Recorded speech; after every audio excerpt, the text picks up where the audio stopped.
Pagi mesin, pagi mesin, pagi mesin. Perkenalkan nama saya Alfanto Aldus Alfandi Duha. Di sini saya akan menjelaskan tentang pengertian heat transfer dan tiga macam cara perpindahannya beserta dengan pengaplikasiannya dalam kehidupan sehari-hari maupun dalam bidang teknik perkapalan.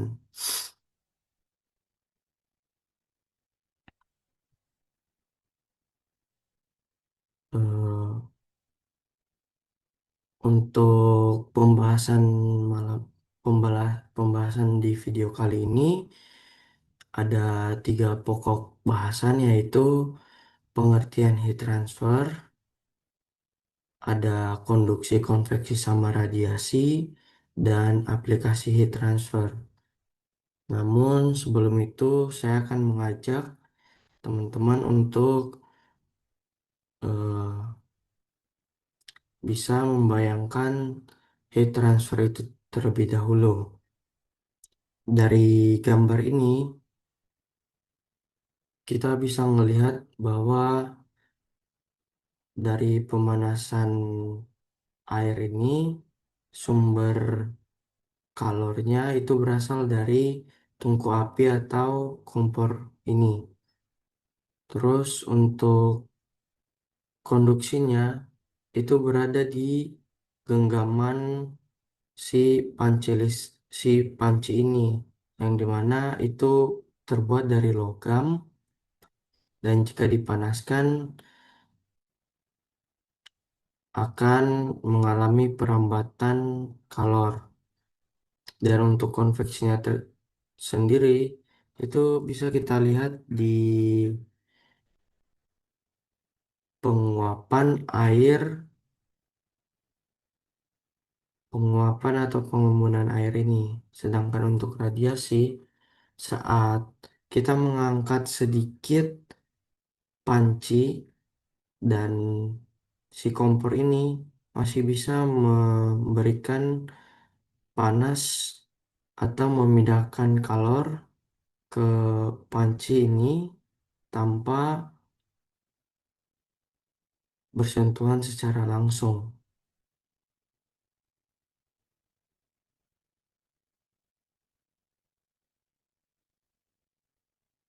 Dan untuk pengertian heat transfer itu di sini bahwa heat transfer atau perpindahan panas merupakan proses pemindahan energi panas dari suatu benda atau sistem dengan suhu yang lebih tinggi ke ke benda atau sistem yang memiliki suhu yang lebih rendah. Bisa dilihat dari ilustrasi yang pertama, yang dimana tadi kita menganalogikan air di dalam panci ini merupakan sistem atau benda yang eh, memiliki suhu yang rendah, sedangkan dari tungku ini merupakan benda yang memiliki suhu yang lebih tinggi. Terus untuk faktor-faktor penting dalam heat transfer itu ada perbedaan suhu, itu jelas jika suhu pada s- satu sistem, pada dua sistem itu berbeda sangat besar, maka laju dari perpindahan panas yang terjadi akan semakin lebih cepat. Dan untuk konduktivitas bahan, ini mengacu pada penghantaran kalor dengan menggunakan berbagai macam pengantarnya. Misalnya, untuk logam itu konduktivitasnya tinggi, dan lebih efisien dalam menghantar panas. Sedangkan untuk konduktivitas rendah, misalnya kayu atau udara, itu kecepatan perpindahannya akan semakin rendah. Dan yang ketiga itu ada luas permukaan dan ketebalan. Jika luas permukaan suatu benda itu besar, itu akan mempengaruhi atau mempercepat perpindahan panas. Sementara untuk ketebalan material dapat memperlambat konduksi. Karena kita telah menyinggung tadi ada konduksi, konveksi, radiasi, di sini saya akan menjelaskan tentang apa sih konduksi, konveksi, sama radiasi itu. Dan di sini konduksi merupakan perpindahan panas melalui zat padat atau antara benda yang bersentuhan secara langsung, tanpa disertai pergerakan material secara keseluruhan. Mekanisme ini terjadi karena tumbukan antar partikel atau perpindahan elektronegatif antar molekul. Sedangkan untuk konveksi, itu beda halnya dengan konduksi yang tadi. Kalau konveksi itu sendiri, itu merupakan perpindahan panas melalui fluida yang dimana ini bisa berbentuk cair maupun gas dan disertai dengan pergerakan massa fluida. Panas yang dibawa oleh aliran fluida dari suatu tempat ke tempat lain. Konveksi dibedakan menjadi dua jenis. Ada konveksi secara alami akibat perbedaan kerapatan karena pemanasan. Misalnya air panas yang naik dan air dingin yang turun. Dan konveksi secara paksa, dalam hal ini kita dibantu, sistem dibantu dengan aliran luar seperti kipas atau pompa. Dan yang terakhir itu ada radiasi yang merupakan perpindahan panas dalam bentuk gelombang elektromagnetik, terutama infrared, yang tidak memerlukan media untuk merambat. Artinya, panas dapat berpindah melalui ruang hampa. Contoh yang paling nyatanya itu bisa kita lihat panas matahari yang sampai ke bumi atau hangatnya api unggun yang terasa meski tidak bersentuhan langsung.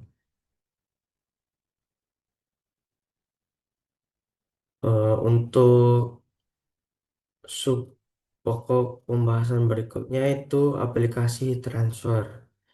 Ini bisa kita lihat di sistem heat exchanger yang dimana kita menggunakan sistem cell and tap tube. Pada sistem pendingin mesin kapal, sumber kalor berasal dari proses pembakaran di dalam mesin diesel. Panas yang dihasilkan dari pembakaran tersebut terlebih dahulu berpindah ke dinding silinder dan komponen mesin melalui proses konduksi karena material mesin tersebut terbuat dari logam. Selanjutnya, panas dari dinding mesin diserap oleh air tawar, pendingin, atau jaket water yang mengalir mengelilingi mesin. Proses ini terjadi secara konveksi karena air pendingin disirkulasi menggunakan pompa. Selanjutnya, panas dari dinding mesin diserap oleh air tawar, pendingin, atau jaket water yang mengalir mengelilingi mesin. Proses ini terjadi secara konveksi paksa karena air pendingin disirkulasikan menggunakan pompa. Air yang telah menyerap panas kemudian dialirkan menuju heat exchanger. Di dalam heat exchanger, air tawar panas mengalir di dalam pipa-pipa, sementara air laut yang bersuhu lebih rendah akan mengalir di bagian luar pipa atau shellnya. Selanjutnya, perpindahan kalor di dalam heat exchanger terjadi melalui tiga tahap, yaitu konveksi dari air tawar ke dinding pipa, kemudian konduksi melalui dinding pipa logam, dan selanjutnya konveksi dari dinding pipa ke air laut. Dengan proses ini, panas dari mesin dapat dipindahkan tanpa mencampurkan kedua fluida. Setelah panas dilepaskan, air tawar yang telah mendingin dialirkan kembali ke mesin untuk menyerap panas kembali, sedangkan air laut yang telah menerima panas akan dibuang ke laut. Siklus ini berlangsung terus-menerus selama mesin kapal masih dapat beroperasi. Untuk aplikasi yang kedua itu ada di sistem pembangkit listrik tenaga uap. Bisa dilihat dari bagannya.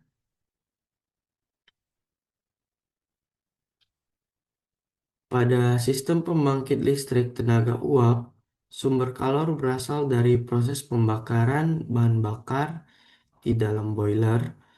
Bahan bakar di bahan bakar dibakar di ruang bakar sehingga menghasilkan panas dengan suhu yang lebih tinggi. Panas hasil pembakaran tersebut berpindah ke dinding pompa boiler melalui proses konduksi karena dinding boiler tersebut berasal dari material logam. Selanjutnya, panas dari dinding pipa diserap oleh air yang mengalir di dalam pipa boiler. Proses penyerapan panas ini terjadi secara konveksi, sehingga air berubah menjadi uap bertekanan dan bersuhu tinggi. Uap panas kemudian akan dialirkan melalui turbin. Ketika uap melewati sudut-sudut turbin, energi panas dan tekanan uap diubah menjadi energi mekanik berupa putaran poros turbin. Poros turbin ini terhubung langsung dengan generator sehingga energi mekanik diubah menjadi energi listrik. Setelah keluar dari turbin, uap panas akan dialirkan ke kondenser. Di dalam kondenser, uap melepaskan panasnya ke air pendingin melalui proses konduksi pada dinding dan konveksi ke air pendingin, sehingga uap kembali berubah menjadi air. Air hasil kondensasi kemudian dipompa kembali menuju boiler untuk dipanaskan ulang. Dengan demikian, sistem ini akan membentuk suatu siklus tertutup yang berlangsung secara terus-menerus selama pembangkit masih beroperasi. Dan yang ketiga itu ada di sistem AC kapal atau Marine Air Conditioning System. Pada sistem pendingin udara atau air conditioning di kapal, sumber kalor berasal dari panas di dalam ruangan kapal serta panas dari udara luar. Panas yang di dalam kapal ini bisa berupa dari panas si mesin, panas dari maupun panas dari suhu-suhu orang yang ada di dalam kapal tersebut,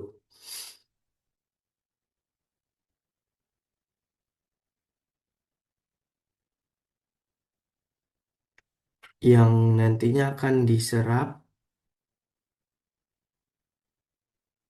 dan dialirkan menuju unit evaporator. Udara panas dari ruangan masuk melalui return air rail dari dan melewati evaporator. Di dalam evaporator, panas dari udara berpindah ke refrigeran melalui proses konveksi. Refrigeran yang mengalir di dalam pipa evaporator menyerap panas tersebut sehingga refrigeran menguap. Panas yang telah diserap oleh refrigeran kemudian akan dibawa menuju unit kondenser. Di dalam kondenser, panas dari refrigeran berpindah melalui konduksi pada dinding pipa, kemudian dilepaskan ke air laut atau udara luar melalui konveksi, sehingga refrigeran kembali menjadi cair. Setelah itu, refrigeran cair dialirkan kembali ke evaporator melalui sistem perpipaan untuk menyerap panas kembali. Sementara itu, udara yang telah didinginkan oleh evaporator dialirkan kembali ke ruangan kapal melalui ducting dan supplying air grill. Dengan proses ini, panas dari dalam ruangan kapal dapat dipindahkan ke lingkungan luar tanpa adanya percampuran fluida, sehingga suhu dan kenyamanan ruangan akan tetap terjaga. Dan untuk aplikasi terakhir itu bisa kita lihat di sistem api unggun, yang dimana sumber sumber kalor atau panasnya itu berasal dari pembakaran kayu bakar yang menjadi sumber utama kalor. Dan jika kita memanaskan logam, itu akan terjadi sistem perpindahan secara konduksi yang dimana energi bakal berpindah ke batang logam. Dan untuk konveksinya itu sendiri, di sekitaran sumber api akan terjadi uapan-uapan kecil, dan ini berlangsung secara atau energi berpindah secara kalornya berpindah secara konveksi. Dan untuk radiasi itu sendiri, jika kita berada di samping api unggun, badan kita akan terasa hangat walaupun tidak bersentuhan dengan apinya langsung. Eh, Mungkin itu saja yang dapat saya sampaikan, dan untuk penjelasannya mungkin sudah cukup jelas jika dilihat dari awal, mulai dari pengertian heat transfer itu sendiri dan konduksi konveksi radiasi, sama pengaplikasian dalam pengaplikasian heat transfer dalam kehidupan sehari-hari maupun dalam bidang perkapalan.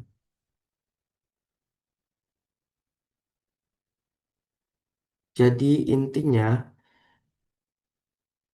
heat transfer atau perpindahan kalor akan terjadi saat ada dua sistem yang memiliki suhu yang berbeda dan tekanan yang berbeda.